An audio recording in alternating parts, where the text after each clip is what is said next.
I stood in the empty wedding venue, my dream spot, staring at the booking confirmation in my cousin's name. My heart sank. She'd stolen it, knowing I'd planned my wedding there for months. Before I dive into this wild story, let me know where you're watching from in the comments. Hit that like button and subscribe, and stay tuned. I'd been dreaming of my wedding since I was a kid. The venue, Willow Grove Barn, was perfect, rustic, with fairy lights and a big oak tree. Jake and I saved for a year to book it. We set the date for next June, and I could already picture our first dance under the stars. I told my cousin Lisa about it at a family barbecue. She smiled, said it sounded amazing, and asked for every detail. I trusted her. She was family, after all. Lisa always had a way of wanting what I had. Growing up, she'd borrow my clothes and never give them back. But this was different. I didn't think she'd go this far. A week later, I called Willow Grove to confirm our booking. The manager sounded confused. "That date's taken," she said. My stomach dropped. I hadn't even given them a deposit yet. I sat in my car outside Willow Grove, clutching my phone. The manager emailed me the booking details. There it was, Lisa's name, same date, same venue. My hands shook. How could she? I called Jake, my fiancé, and told him everything. He was mad but said we'd figure it out. "Talk to her," he said. "Maybe it's a mistake." I drove to Lisa's house, my heart pounding. She opened the door, all smiles, like nothing was wrong. "Hey, what's up?" she asked. I held up my phone with the email. Her face didn't change. "Oh, that," she said, shrugging. "I booked it first. It's my dream venue too." I stared, speechless. She knew it was mine. She'd listened to me talk about it for hours. I went home and cried. Jake hugged me, saying we'd find another venue. But Willow Grove was special. It was where my parents got married. I called my mom, hoping she'd help. She was shocked but said, "Lisa's always been competitive. Talk to your aunt." So, I called Aunt Karen, Lisa's mom. She sighed. "Lisa's set on it. She won't budge." The next day, I saw Lisa at the grocery store. She acted normally, chatting about dresses and cakes. I couldn't take it. "Why'd you take my venue?" I asked. She rolled her eyes. "It's not yours. I just booked it faster." I wanted to scream. Family was supposed to support you, not steal your dreams. Mom insisted we have a family meeting. We gathered at her house, me, Jake, Lisa, Aunt Karen, and my parents. I explained how much Willow Grove meant to me. Lisa sat there, arms crossed, saying nothing. Aunt Karen spoke up. "Lisa's engaged now, too. She deserves her dream wedding." I couldn't believe it.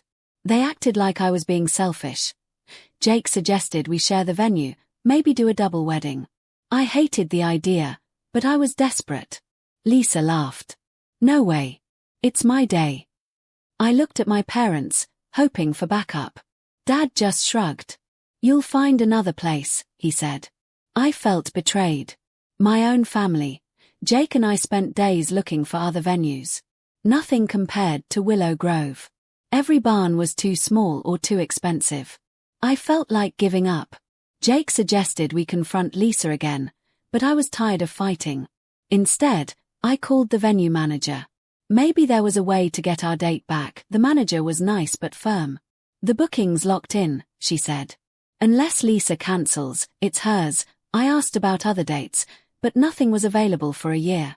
I hung up, feeling hopeless. Jake held my hand. "We'll make our day special, no matter where it is," he said. But I couldn't let go of Willow Grove. I couldn't let Lisa win. I decided to talk to her fiancé, Mark.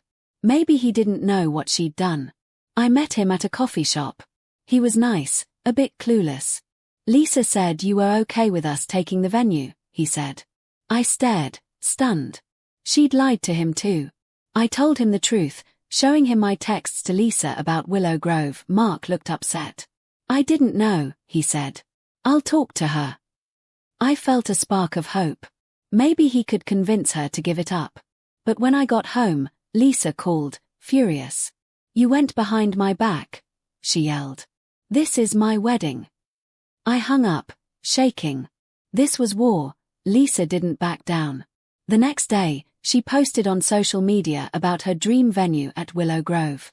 She tagged me, saying, "Sorry, cousin, better luck next time." My friends texted me, shocked. I felt humiliated. Jake was furious and wanted to reply, but I stopped him. We needed to be smart, not petty. I called the venue manager again, asking if there was any way to appeal. She said cancellations happen sometimes, but Lisa's deposit was paid. I had an idea. What if we offered to pay more? Jake wasn't sure. "It's a lot of money," he said. But I was desperate to get our venue back. We met the venue manager at Willow Grove. I explained everything. How Lisa knew it was my dream, how she booked it first. The manager looked sympathetic but said, "Rules are rules. Unless she cancels, it's hers." I offered to pay double the deposit. She hesitated. "I'll talk to the owner," she said. That night, Lisa texted me. "Heard you're trying to buy my venue. Pathetic." I didn't reply. Jake and I waited for the manager's call. When it came, she said the owner wouldn't budge. Lisa's booking stood. I felt crushed, but Jake hugged me. "We'll find a way," he said. I wasn't so sure anymore. I was at my lowest when my best friend, Sarah, called. She'd seen Lisa's post and was furious. "Let's fight this," she said. Sarah's a planner, always thinking 3 steps ahead. She suggested we talk to other family members to pressure Lisa. "She cares about her image," Sarah said. "Let's use that." We invited my cousins and aunts to dinner. I told them the whole story. Most were shocked. My cousin Emma said, "Lisa's always been selfish, but this is too much." They agreed to talk to her. For the first time, I felt like I had a team. Maybe we could change her mind. Emma and my other cousin called Lisa. They told her she was wrong to steal my venue. Lisa didn't like it. She called me, screaming, "You're turning everyone against me." I stayed calm. "You took my venue, Lisa. You knew it was mine." She hung up. I hoped she'd crack soon. Aunt Karen called next. She sounded tired. "Lisa's upset, but she won't cancel. She says it's her dream too." I didn't buy it. Lisa never mentioned Willow Grove until I did. Sarah suggested we keep the pressure on. "Post about it online," she said. I wasn't sure. I didn't want to stoop to Lisa's level. Sarah convinced me to post on social media. I wrote about my love for Willow Grove and how Lisa took it. I kept it simple, no name calling. The post got tons of likes. Friends and even strangers commented, saying Lisa was wrong. I felt stronger, but also nervous. What would Lisa do next? Lisa saw the post and flipped out. She texted me, "You're ruining my life." I didn't reply. Jake worried it might backfire. "She's stubborn," he said. But Sarah high-fived me. "She's feeling the heat now." I hoped it was enough to make her cancel the booking. Lisa fought back. She posted a long rant, saying I was jealous and trying to ruin her wedding. She even lied, saying I'd copied her venue idea. People started taking sides. Some believed her. My phone buzzed with texts from cousins asking what was true. I felt sick. This was getting out of hand. Jake and I met with Sarah to plan our next move. Sarah said, "Show proof." I dug up old texts where I told Lisa about Willow Grove months ago. We posted them online. The comments turned against Lisa. Her friends stopped liking her posts. I didn't feel good about it, but I needed my venue back. Mark called me. He sounded stressed. "Lisa's freaking out about the posts," he said. "I didn't sign up for this drama." I felt bad for him. He said he'd try to convince her to cancel. I thanked him, hoping he could get through to her. Maybe this was our chance. That night, Aunt Karen called. "Lisa's thinking about canceling," she said. "But she's stubborn. Give her time." I couldn't believe it. Was Lisa finally backing down? Jake and I celebrated with pizza, but I was still nervous. Lisa could change her mind again.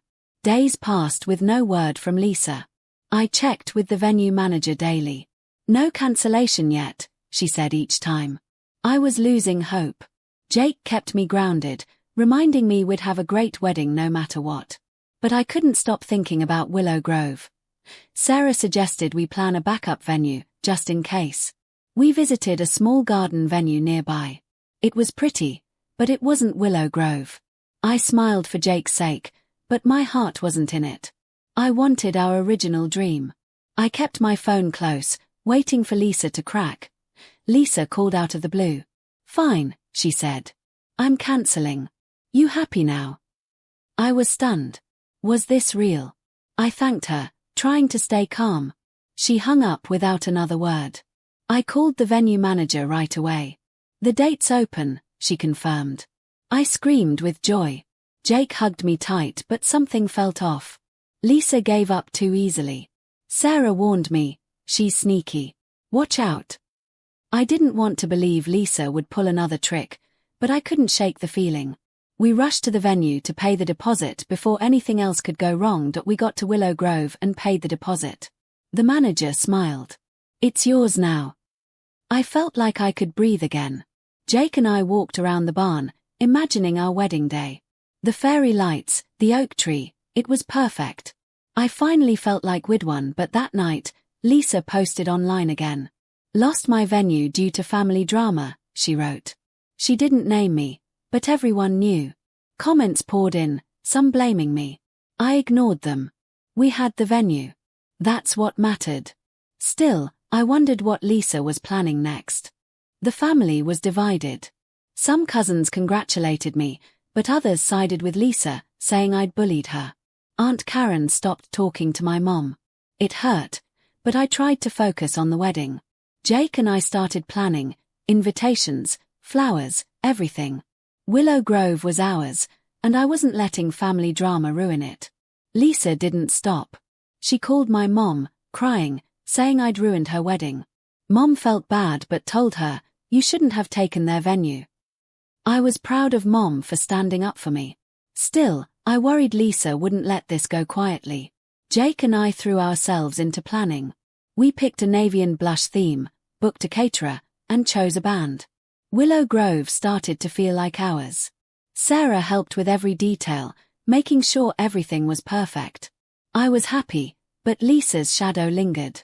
I kept checking her social media, expecting trouble. One day, I got a text from Mark. "Lisa's planning her wedding at a hotel now," he said. "She's still mad, but I think she's moving on." I hoped he was right. I wanted to enjoy my engagement without looking over my shoulder. But with Lisa, you never knew. A month later, I got a call from the venue manager. "There's a problem," she said. My heart stopped. "Lisa's trying to book the same date again." I couldn't believe it. She'd cancelled, but now she was back. I rushed to Willow Grove with Jake. The manager showed us a new booking request in Lisa's name. I called Mark. He was as shocked as me. "She told me she was over it," he said. I confronted Lisa. She admitted it, saying, "I deserve that venue too." I was done. This wasn't just about a venue anymore. It was personal. I needed to end this. I invited Lisa to meet at a park. No phones, no social media, just us. She showed up, arms crossed, looking defiant. I stayed calm. "Why are you doing this?" I asked. She snapped, "You always get everything. This was my chance." I was stunned.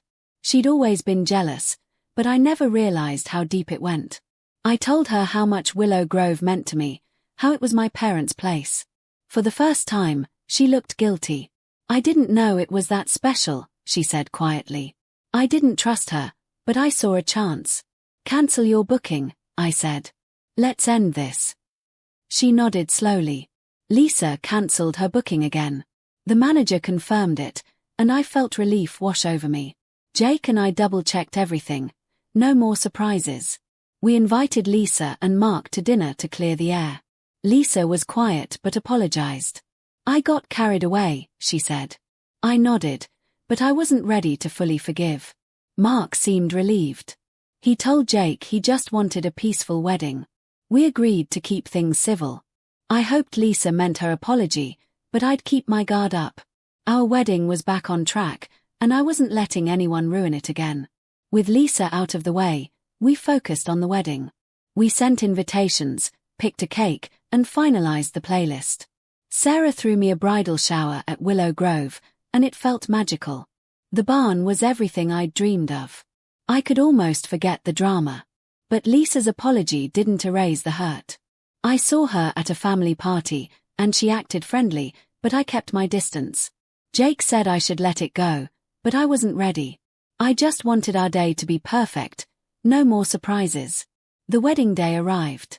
Willow Grove looked perfect, fairy lights twinkling, flowers everywhere. I walked down the aisle in my white dress, Jake waiting with a huge smile.